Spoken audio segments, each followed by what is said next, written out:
Let's start with a sentence that sounds harmless, but never is. Let's just add one more interview. Yeah. Or leadership wants to meet them. Let's just get one more perspective. Or let's just set up a quick final conversation. Yeah, that's how like a 3-step process becomes 7, 8, 9, 10. Yep. And no one remembers when that happened. Hiring processes may not start long. They slowly can lose their discipline, though. Yeah, totally. And every step feels like reasonable. You justify it until you realize, like, I think we're all asking the same questions over and over again. So the assumption becomes more interviews equals better decisions, more data, more alignment, less risk. But I think the question that resonates with me is like, at what point does interviewing stop helping you? Because if you don't know after multiple conversations, like... Yeah, the problem may not actually be the candidates. How many interviews is too many? Let's talk about it. Welcome to Don't Tell Me About Yourself, the podcast where old school hiring meets a modern reality check. I'm Lorna Erickson. And I'm Victoria Gates, and we're the co-founders of Expert Interviewers. Between the two of us, we've got 40 years of hiring experience. We've studied interviewing techniques. We've trained thousands of people globally to stop making the same mistakes over and over again. And we've got 340,000 people following us online because apparently everyone has a story about a bad interview. You know the ones. The illegal questions, the 45-minute monologues, showing up late with no apology. So every week, we're tackling the biggest subjects in hiring. We bring real stories, real data, and real talk about how to make interviews actually work for everyone. Because great hiring isn't luck. It's a practice skill. So whether you hire, apply, or just love a good interview train wreck, the show is for you. So why does hiring actually take forever? I'll just start off with a quick personal example of mine. My very first interview out of college, that one was 7 interviews, an hour-and-a-half drive for me to get to each of those for an entry-level job. Yeah. That's crazy. not right. No, it feels unnecessary for sure. I have countless examples of someone being like, hey, I just wanted to meet with this one last person. And I can remember doing an exercise at a corporate meeting, and we had everybody stand up and we said, like, sit down when the number of times that you interviewed with the company when we call it out. And so, slowly it was like 1, people sat down, 2, barely anyone sat down at 1, let's be real. Yeah. 2, 3, 4. And I remember we still had someone standing at 13. Stop it. And I thought to myself, like, what impression did this person have of our company that we are in the space of hiring, recruiting, and it took us 13 interviews. Decided we wanted to move forward with someone. It's crazy, right? It is absolutely crazy. And being recruiters by trade, I mean, we've seen the number of interviews like get out of hand before. And I feel like it's just someone else saying, let's just have someone else meet them just in case. Like there's not just my skin in the game here, because if they don't work out, then so-and-so met them too. Yeah.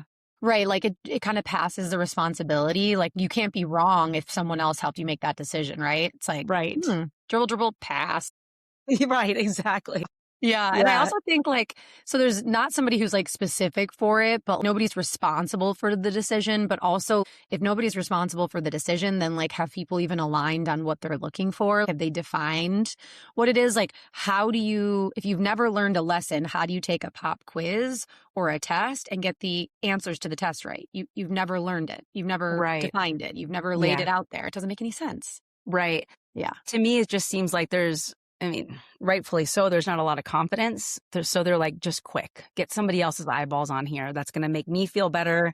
They can help to make sure that this candidate is qualified. But if there hasn't been any criteria, they just keep, like you said, passing it along to the next person and just like shoving that responsibility on to the next hiring manager and be like, I hope they can figure it out. And we alluded to like maybe candidates aren't the problem, because it sounds like what really is the problem is decision making, right? Yeah. That's what it sounds like to me. I mean, the lack of ability to admit. Yes. Yeah. We always joked that once we started partnering directly with hiring managers, that's when we realized we're the problem. This is really where it all stems from, is from that lack of clarity, that lack of alignment, and that lack of confidence. When those 3 things come in together, that is why interview processes get long, monotonous. Right. Yeah.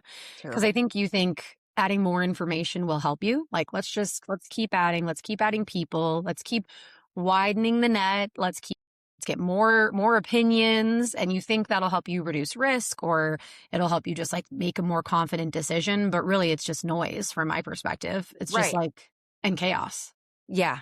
Yeah. And anytime we hear about companies having a ridiculously long interviewing process, we just know that they don't actually trust themselves. Right. That sucks.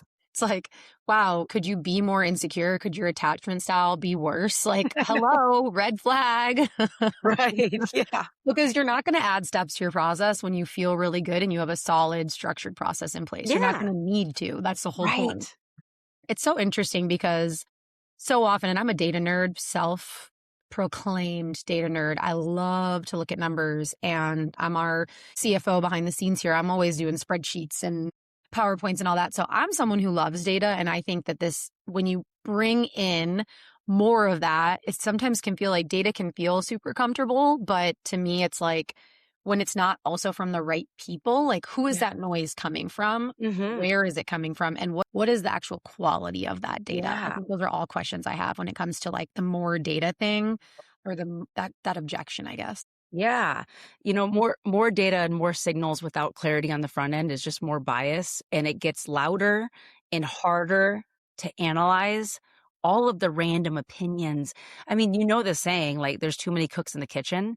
That saying Totally. is because chaos happens in there and you're actually not cooking Mm-hmm. anything. Like, everyone's bumping into each other's, burning each other with random pots and pans and boiling water over. Yeah. And it doesn't work. Like, you got to actually take some of the cooks out of the kitchen, have a Yeah. smaller interview team, which will help you to get the right signals so you can actually make a decision.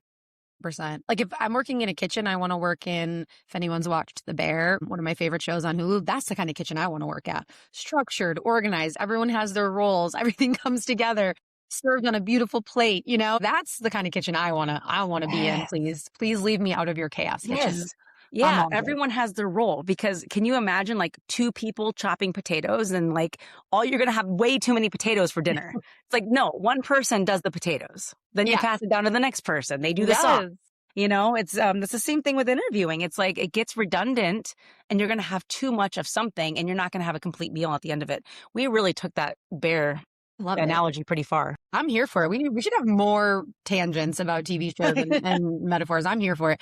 And I also think what happens too, and what I noticed when I would have this happen to me, is like when there are more cooks in that kitchen, like you start to compare the interviewers instead of comparing the candidates. So the whole purpose of what you're doing was to help you make a better decision about the candidate. But instead, now you're making some assumptions or having conversations about the interviewers. And it's like, you're kind of Yeah. getting distracted. Right. Yeah. And that to me sounds like, well, so-and-so is a super tough interviewer. It's like, Yes. okay, now you're comparing the interviewers to each other, or so-and-so didn't have a good gut feeling about him because of this. And it's like, none of that is data about the candidate. It's just data about different interviewers' guts. And that doesn't help anyone to make a decision. It's just not helpful. It's not adding any value. We've talked a lot about this lately. What processes are worth automating or worth adding to? And I would put this in that category of like, if the additional interview is going to add value of some kind that you need, then let's do it. But like, Totally. It doesn't sound like in most of the cases that we've experienced, like that's the case. Yeah. I know there's some really good data around this too. So I've heard that after 4 interviews, it pretty much is a diminishing rate of return. So if you're doing 5 or more, like it's not like, that's just data in terms of like you hiring the best person for the job. That's not gonna, after 4 interviews, that doesn't make a difference. It's actually gonna hurt your process and hurt your hiring chances. Like candidates potentially are losing interest, the good ones, right? The ones that you really, really want. So there's a lot of reasons why. I know we're going to talk about that, but yeah, that's one of the ones that stood out to me. Yeah, because the tangent that my brain was starting to go at, and I'm glad that you're starting to bring up the data point, is because we talk about process management when it comes to interviewing. And the data that we've researched in the past with our own case studies, you can look at the interview to interview ratios. And when they start losing value is when one interviewer always passes through candidates. Like they have 100% pass through rate. Okay, that interview is not necessary. Like take it out, save yourself time, save yourself money, save the candidate experience, and instead remove that. Or one interviewer doesn't pass anyone through ever. Okay, Yeah. that clarity isn't there. you know? Yeah, for sure. So I love that you bring up data components, and I want to hear more about what you found. And every company can take that into their own hands and see, what does our data look like right now? Mhm. Does it add up? Like, is it Right. working? Are we eliminating candidates? Yeah, and it's rare that the person who passes everyone through is like usually the first or second interview. It's usually that 6, 7, 5, 6, 7, 8, that just let's just have a meet and greet, a quick 10-minute chat. Those are the ones that it's like, well, then what's the point? Like, what Right. are we doing here? So I Yeah. think a lot of that's what they're referring to with diminishing returns. Yeah. I also saw that at four interviews, I think it was Google said that interviewers have 86% confidence at four interviewers about making that decision. Yeah. To me, I'm like, those odds are great. Why are we going to take Right. that down? Because it peaks there, Right. right? And then it goes down. So 86%. If I could go gamble in Vegas and you could tell me I had an 86% chance of winning, I take those odds. Totally. And actually, that's one data point that I really love to see, because when we're coaching hiring managers, we're saying that by that final interview, you should be 80 to 90% sure that you're going to hire that person. So I'm glad to hear that around the 4 mark is what your data showed, because that's what we want our hiring managers to do too. There's no, if you're 25% sure on a candidate and they're making it to your last round of interview, that is a massive waste of time and money. Yeah. Yeah. One of our friends, Amanda Perry from CoderPad, I was watching something that Yes. she posted the other day, and she was saying that, like, think about the time that your interviewers are in these hours worth of meetings. If there are 2 engineers that are sitting on 1 hour of an interview, that is $400 each. Mhm. $400 per hour each for those engineers. You're Uh-huh. just poof. You know. Yeah.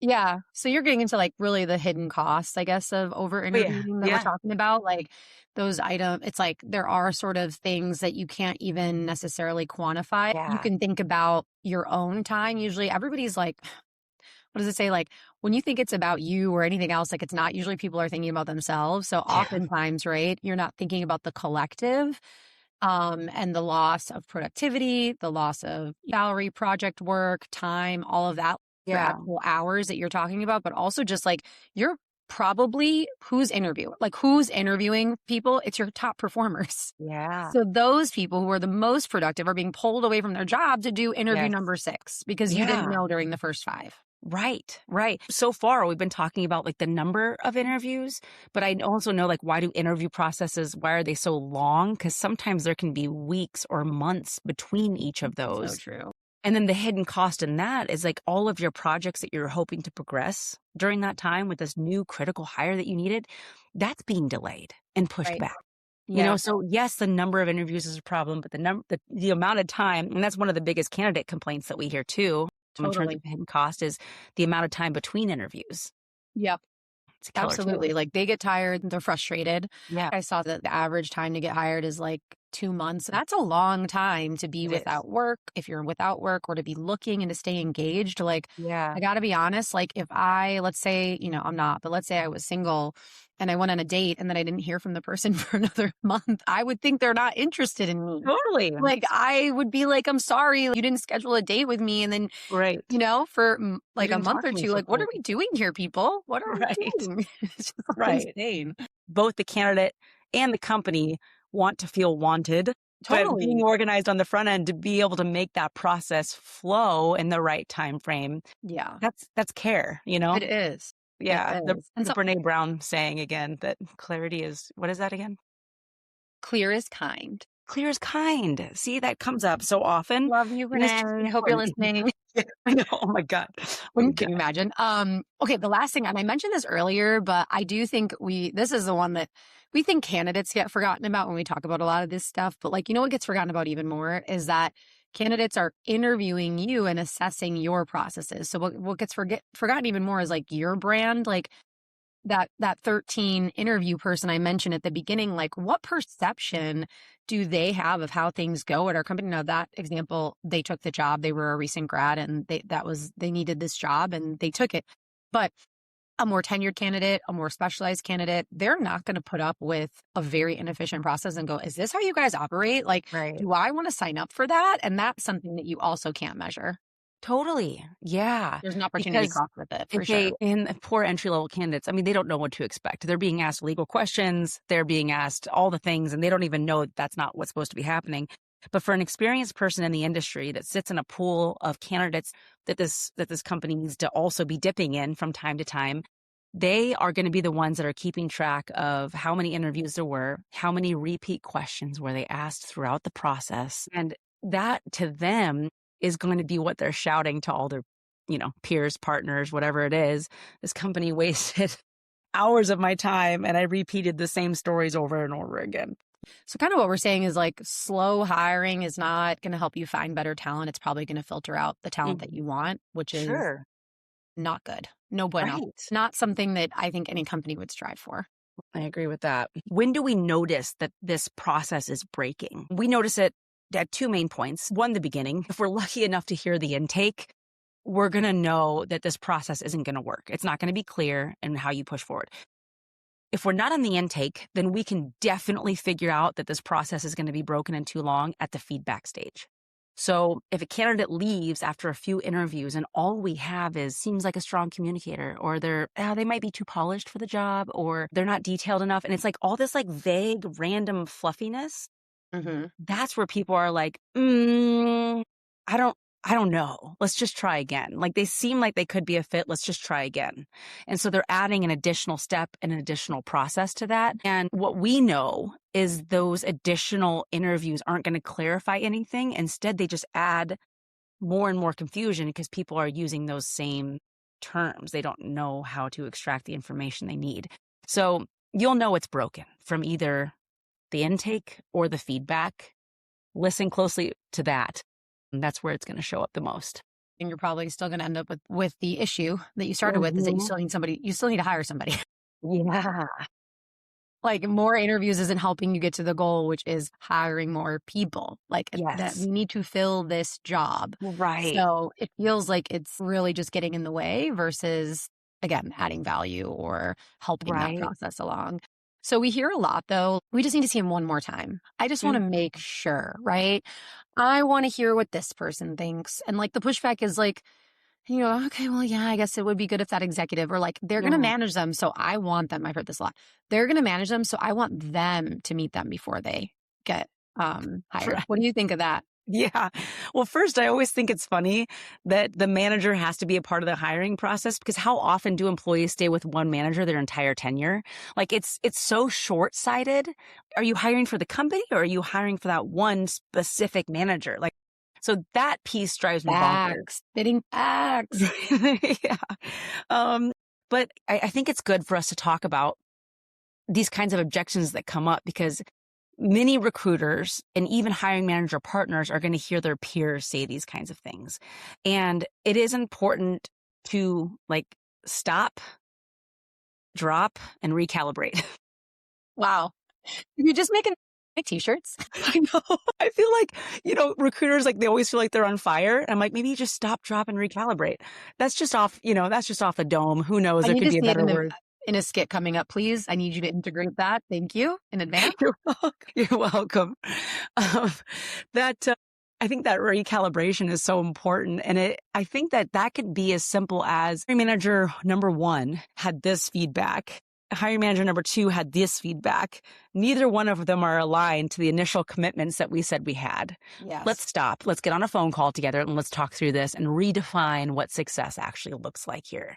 Yeah. And I also think sometimes like not to be cheesy, but knowledge is power. And like sometimes I've had it where the executives don't even understand how much of a waste of time some of these things are. And that when I push back on their pushback and I say, hey, for the last 10 hires, you had this last interview with them and you pushed through all 10. So, and I just point that out to them and they go, I did. And then I'll say, yeah, I'm just not sure it's like worth your time. I want to try to save you time, right? So when you push back to their pushback, sometimes you can also make progress by reflecting to them Yep. what you're seeing. So Yeah. I think that's also a really key, cool way to make some headway here on those pushback because they might just be doing it out of habit. I mean, we always say one of our biggest competitors is just the way things have always been done. And people just get stuck in those ruts and stuck They in those do. cycles, Yeah, they especially do. with this. And for our recruiting listeners, I mean, that's such a great way to help elevate your partnership with hiring managers is to show them that you're on their side and say, hey, your time is super valuable. The last thing you want to do is waste it by asking the exact same questions everyone else already asked, or pushing through 100% of the people, like in your Yeah. example, but showing them that you're on their side and giving them the data and giving them the tools that they need is going to help elevate your partnership with your hiring managers, because we know recruiters know what you're doing. It's just a matter of having that influence and figuring out how to help your hiring managers. So we've dogged on long processes pretty much this whole episode, but Yeah, what can we offer? I know we've talked about maybe 3 to 4 is kind of where we live, but maybe we can suggest some structure for what each of those look like to help sure. the curious minds out there. Yeah. And I think as we jump into this part, I do want to say that interview processes are still important. Like, one interview is likely not enough for candidates or for hiring managers to know. But I think it's important for hiring managers to remember that candidates do want to be evaluated. They're expecting to come in and be evaluated. And if they were to come in and you looked at the resume and said, you're hired, they'd be like, what? Do you know me? Like, is this actually going to work out? So there is a happy balance, a happy medium between too many interviews and too few of interviews. Like, are you allowing the candidates time to decide if they want to work with you too? So for, I would say, mid to senior level positions, I can see about 3 to 4 interviews kind of being a sweet spot. It also depends on how close a relationship the recruiters have, the TA team has with the hiring manager. How much of a partnership is that really? If the hiring manager is not taking anything into consideration from that phone screen from the recruiter, that first interview is kind of a waste. Right. But if there's that partnership built, then you can actually have that interview process start at the screening point. And that's a great launching off point for the TA team or the recruiter to get baseline knowledge about logistics, compensation, general motivators to begin with. Do these things align? If that's there, then great. You have an awesome launching point for the next hiring manager for round 2, which can be digging into more skills, more motivators. And then 3 can be a lot of that candidate alignment. It's like, you should know a lot about the candidate at that point, and you're answering their questions about the job. You're maybe having them sit with people on your team, but they're using it to ask all of their questions. We should be pretty sure by that round 3 that we're going to hire this person. If it's a senior, like a very, very senior position, C-level roles, I can totally see why senior leadership, Sure. C-level positions are going to need to meet with them as well. So that could be the round 4. Yeah. Do you see any other reason for it not to be 3 or 4 interviews? Like, when should it be less or when should it be more? Well, yeah. I mean, I think we're also speaking, even when you said like some candidates, they want to be well evaluated. I would maybe in some ways, not always, not in this job market, and not at that, not at maybe not at McDonald's, maybe not Yeah. at a warehouse. There's certain jobs that I think like, we call them sort of go to works or instant hire. Those types of jobs like are okay. And that makes sense that you wouldn't have that. So I think there's a lot of instances where based on the speed of your business, the level of position, maybe it's a short-term seasonal type of role. In those instances, you need volume and you're not as concerned that long-term fit. And if it works out, Yeah. great, but otherwise it's a shorter term position. So that comes to mind. Totally. And then, positions that maybe just are a lower skill level or just different industry, business, that type of thing. Yeah, absolutely. If there's less skills to assess, it should take less time to do it. Yeah. Yeah. But what I hear from what you went over is like essentially though, regardless of if it's 2 or 4, each interview round has its own intentional purpose, and that's laid out and that's stuck to in the interview. And then when you go through the feedback, that's what you're talking about when you decide how to proceed, if to proceed or not. That's really what's important, that you're not repeating the same interview with 4 different people. And it's like, just wash, rinse, repeat or whatever, So that's what I heard was that each one has a purpose. That's what you need to focus on. Totally. It is funny how most companies think, oh my gosh, we have the most rigorous, hard interview process ever. And they're just repeating the same one over and over and over again. And they wear it like a badge of honor, don't Yeah, they do. It's like, Right. God, give me a break. Like, you don't get a medal for having the hardest interview process. You don't. Yeah. Your Right. revenue, your balance sheet is where you're going to see whether you're making the right decisions there. Mhm. Yeah. We don't need to argue about who has the most intense or like the most creative or the most unique and yuck, yuck, yuck. Not interested. Efficient hiring processes, clear criteria. All the steps have defined purpose, right? The role's defined. That's one of our favorite things. Like you've agreed what you're looking for. And then there's some type of ownership of at least each step.